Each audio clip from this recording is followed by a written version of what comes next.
మీ ఎలాంటి వ్యాపార ప్రకటనలకైనా వెంటనే మా ఛానల్ సంప్రదించండి. ప్రస్తుతం మనతో పాటు ప్రముఖ ఆధ్యాత్మికవేత్త, జ్యోతిష్య వాస్తు పండితులు, లలితాదేవి ఉపాసకులు బ్రహ్మశ్రీ నానాజీ పట్నాయక్ గారు ఉన్నారు. గురువుగారితో మాట్లాడదాం. నమస్కారం. శ్రీమాత్రే నమః. మే నెల విశేషంగా గురుగారు కన్యా రాశి వాళ్ళకి మరి ఈ నెల ఎదురొచ్చే అదృష్టం ఏ విధంగా ఉండబోతుంది, ఎలాంటి విషయాల్లో ఎక్కువగా జాగ్రత్తగా ఉండాలి? కన్యా రాశి వారికి మే మాసంలో రాస్యాధిపతి అయినటువంటి బుధుడు అష్టమంలో రవితో ఉంటున్నాడు. తర్వాత భాగ్యస్థానంలోకి వస్తాడు 14వ తేదీ నుంచి. అదేవిధంగా శుక్రుడు కూడా భాగ్యంలో ఉండే శుక్రుడు దశమంలోకి గురువుని కలవడం, 12లో ఉండే కేతువు, 6లో రాహు, సప్తమ స్థానంలో శని కుజుల యొక్క సంబంధం ఉంది. ఆ కుజుడు 12వ తేదీ నుంచి మారుతున్నాడు.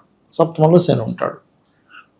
ఈ యొక్క గ్రహస్థితిని అనుసరించి వీరికి ఎలా ఉండబోతుంది, ఏ దేవత ఆరాధన చేయాలి, ఎటువంటి విషయాల్లో ఎటువంటి జాగ్రత్తలు తీసుకోవాలనేటువంటి అంశాలు చెప్తుంది నేనైనప్పటికీ చెప్పిస్తుంది సాక్షాత్ లలితా అమ్మవారిగా భావిస్తూ ఆ లలితాంబిక అమ్మవారి యొక్క అనుగ్రహం పరిపూర్ణంగా కలగాలని మనస్ఫూర్తి కోరుకుంటూ, ఇక్కడ వీరికి ఎప్పుడైతే అష్టమంలో ఉన్నాడో ఇది ఇన్సూరెన్సెస్ వల్ల బాగా కలిసి వస్తుందండి. ఎందుకంటే లగ్నాధిపతి అయిన బుధుడు శనిని దాటుకుంటూ రవితో కలిసి మేషంలో ఉంటాడు. కాబట్టి ఇది విదేశాలకు వెళ్ళడానికి, అకల్ట్ రిలేటెడ్ సంబంధించిన ప్రయత్నం చేయడానికి, అదేవిధంగా పిహెచ్డీస్ చేయడానికి చాలా అనుకూలంగా ఉంటుంది చెప్పాలంటే ఇది. అలాగే ఈ నెల మొత్తము కూడా ధనపరమైనటువంటి విషయంలో చాలా బాగుంటుంది. సర్వసాధారణంగానే 2వ అధిపతి భాగ్యంలో ఉంటే మంచి ధనయోగం. కుటుంబ పరంగా, ప్రేమ అనురాగాల పరంగా ఎలా ఉంటుంది ప్రస్తుతానికి? కుటుంబ పరంగా ఈ నెల చాలా బాగుంటుంది. కుటుంబము బాగుంటుంది, ఫైనాన్షియల్ గ్రోత్ బాగుంటుంది. కొన్ని అంటే కుటుంబ సభ్యుల్లో గతంలో ఏవో చిన్న చిన్న డిస్ప్యూట్స్ అయినవి ఈ నెల 3-4 వారాల్లో వాళ్ళని కలుసుకోవడం కూడా జరుగుతుంది చెప్పాలంటే.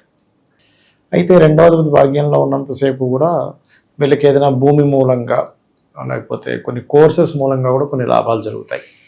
ఇక దాని తర్వాత ఎప్పుడైతే భాగ్యాధిపతి దశమంలో ఉండే గురువుతో కలుస్తున్నప్పుడు 14వ తేదీ తర్వాత ఎవరైతే టీచింగ్ జాబ్స్ ఉంటాయి, టీచింగు, ట్రైనింగు, కన్సల్టెన్సీ సెంటర్స్, లేకపోతే బ్యాంకింగ్ సెక్టార్సు, ఈ మెటల్స్ ఏవైతే బంగారం వ్యాపారం ఇట్లాంటి సంబంధించిన ఉద్యోగాలకి వీళ్ళకి అనుకూలంగా ఉంటుంది. వీళ్ళు 12వ తేదీ వరకు ఎటువంటి అగ్రిమెంట్స్ చేయొద్దు. అగ్రిమెంట్స్ ఒకటి చేయొద్దు. రెండవది ఏంటంటే వీరికి వివాహ సంబంధించిన విషయాలు కుదుర్చుకోవడం అనేటువంటి చేయకూడదు 12వ తేదీ వరకు. ఓకే. అలాగే మరొక విషయం ఏంటంటే ఇక్కడ పార్ట్నర్షిప్స్ కూడా 12వ తేదీ వరకు పనికిరావు.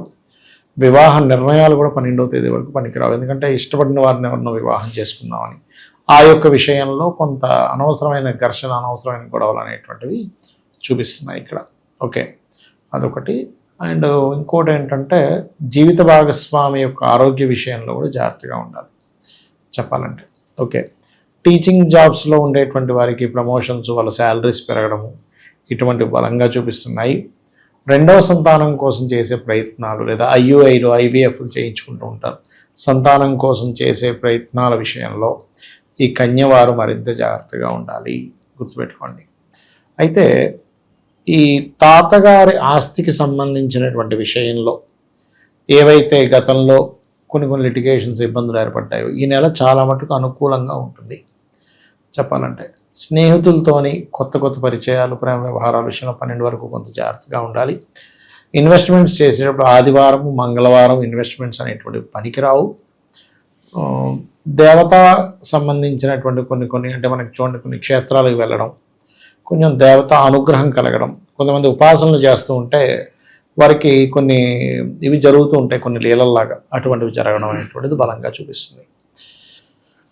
మంగళ శనివారాలు, గురువారము ఇప్పుడుండే దీని పరంగా 12వ తేదీ వరకు అగ్రిమెంట్స్ కానీ లేకపోతే మధ్యవర్తిత్వంగా ఉండడం కానీ, అదేవిధంగా సహోదరులతో కొన్ని లావాదేవీలు జరపడం కానీ చేయకపోవడం మంచిది వీరికి చెప్పాలంటే. ఓకే, ఇక ఎప్పటి నుంచో అనుకున్న కొన్ని కోర్సెస్, ఎప్పటి నుంచో అనుకున్న ఒక డ్రీమ్ హౌస్ ఉంటుంది, డ్రీమ్ వెహికల్ ఉంటుంది, అటువంటి వాటికి చాలా అనుకూలంగా ఉంది. వీళ్ళకి టర్నింగ్ పాయింట్ అని చెప్పుకోవచ్చు. ఇంకా అలాగే మరొక విషయం ఏంటంటే వీళ్ళు లక్ష్మీ నరసింహస్వామి ఆరాధన కానీ, వెంకటేశ్వర స్వామి ఆరాధన కానీ చేస్తే చాలా మంచిది. ఆన్లైన్లో చేసే బిజినెస్లు కొన్ని ఉంటాయి, అలాంటి వాటికి అనుకూలంగా ఉంది చెప్పాలంటే. ఫారిన్ కంట్రీస్కి వెళ్ళి అక్కడ ఏదైనా బిజినెస్ చేద్దాం అనుకునేటువంటి వారికి కూడా, కన్యా రాశి వారికి అంటే అక్కడ ఉద్యోగం కానీ, వ్యాపారం కానీ ఇలాంటివి చాలా చాలా అనుకూలంగా ఉన్నాయి చెప్పాలంటే. ఇక విద్యార్థులకి చెప్పాలంటే ఈ నెల చాలా అనుకూలంగా ఉంటుంది. విద్యార్థులకి విద్యా సంబంధించిన విషయంలో అనేది గతంతో పోల్చుకుంటే చాలా మటుకు బెటర్గా ఉంటుంది. కొంచెం మెడల్స్ ఏదైనా సంపాదించడం, కొంచెం ర్యాంక్స్ కొట్టడం, ఇట్లాంటివన్నీ కూడా బలంగా ఉన్నాయి కన్యవారికి. అయితే ఇక్కడ ఎప్పుడు కూడా వ్యాపార సంబంధించిన విషయాలు చూసుకునేటప్పుడు వీళ్ళ పర్సనల్ చార్ట్లో అసలు వ్యాపార యోగం ఉందా లేదా చూడాలి. చూసుకొని తద్వారా వీళ్ళు స్టెప్ వేయడం మంచిది. అంతేగాని వ్యాపారం యోగం ఉన్నా లేకున్నా సరే ఏదో వ్యాపారం చేసాం నష్టపోవడం తప్పితే ఏముండదు. నష్టపోవడం స్ట్రెస్. ఎందుకంటే వీళ్ళు ముందుగానే ఇది కన్యాలగ్నం వారికి ఉండే లక్షణం ఏంటంటే చూసి నేర్చుకోగలుగుతారండి. ఏదైనా సరే వెంటనే పట్టేస్తారు. నేర్చేసుకుని ఎలాగోలా మేనేజ్ చేసి దాన్ని ముందుకు తీసుకురాగలుగుతారు. కాకపోతే వీళ్ళకి ఏంటంటే చంద్రుడు కనుక పాడేయాడు అనుకోండి కన్యారాశి వారికి, ఎవరికైనా కన్యాలగ్నం వారికి, అప్పుడు వాళ్ళు వ్యాపారాల వల్లే కొంత డిస్టర్బ్ కూడా అవుతారు. బాగుంటే వ్యాపారాల వల్లే కోటీశ్వరులు అవుతారు కూడా.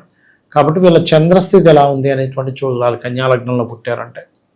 ఏ విషయాల్లో వీళ్ళు ఎక్కువగా అప్రమత్తంగా లేకపోతే నష్టాలు జరిగే ఛాన్సెస్ ఎక్కువగా ఉంటాయి అంటారు?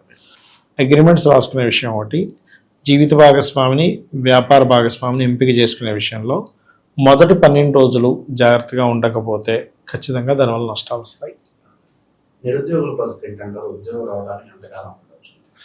నిరుద్యోగుల పరిస్థితి అంటే కొన్ని సెక్టార్స్ ఉన్నాయండి కన్యావారికి ఇప్పుడుండే కండిషన్ పరంగా. ఒకటి ఉపాధ్యాయ వృత్తులు, ట్రైనింగ్ టీచింగ్ ఇచ్చేవి. రెండవది మనకి ఫైనాన్షియల్ రంగాలు ఏవైతే ఉంటాయో, చిట్ ఫండ్స్ అనుకోండి, లేకపోతే బ్యాంకింగ్స్ అనుకోండి, ఈ వృత్తుల్లో అంటే ఇవి తొందరగా ఇప్పుడు శుభగ్రహాలు 2 ఉన్నాయి దశమంలో, శుక్రుడు గురువు. ఇప్పుడు వీళ్ళకి శుక్ర గురువులు ఉన్నప్పుడు ఏంటి, ఫైనాన్స్ రంగాల వైపు ట్రై చేస్తేనే తొందరగా కనెక్ట్ అవుద్ది. ఒకటి ఉంటే నువ్వు ఇంకో ట్రై చేస్తానంటే అట్లా. ఇప్పుడు మనకి ఇక్కడ ఏదో బట్టల చేపల మార్కెట్ ఉంటుందండి, బట్టల చేపలు పోయి నువ్వు చేపలు కొనుక్కుందాం అంటే ఎక్కడి నుంచి వస్తాయి? రావు. చేపల మార్కెట్ పోతే నువ్వు చేపలు దొరుకుతాయి, అంతే కదా. అట్లా ఏంటంటే మనం చేసే మిస్టేక్ ఏంటంటే అసలు ఆ దశమ స్థానాన్ని ఏ గ్రహాలు యాక్టివ్ చేస్తున్నాయో తెలుసుకోకుండా వ్యతిరేకంగా వీళ్ళు అడుగుతూ ఉంటారు. విశేషంగా ఎలాంటి పరిహారాలు చేసుకోవడం ద్వారా ఈ మాసం వీళ్ళకి కలిసి వస్తుంది అంటారు? పరిహారం అంటే ఒకటేనండి. ఇక్కడ ఏంటంటే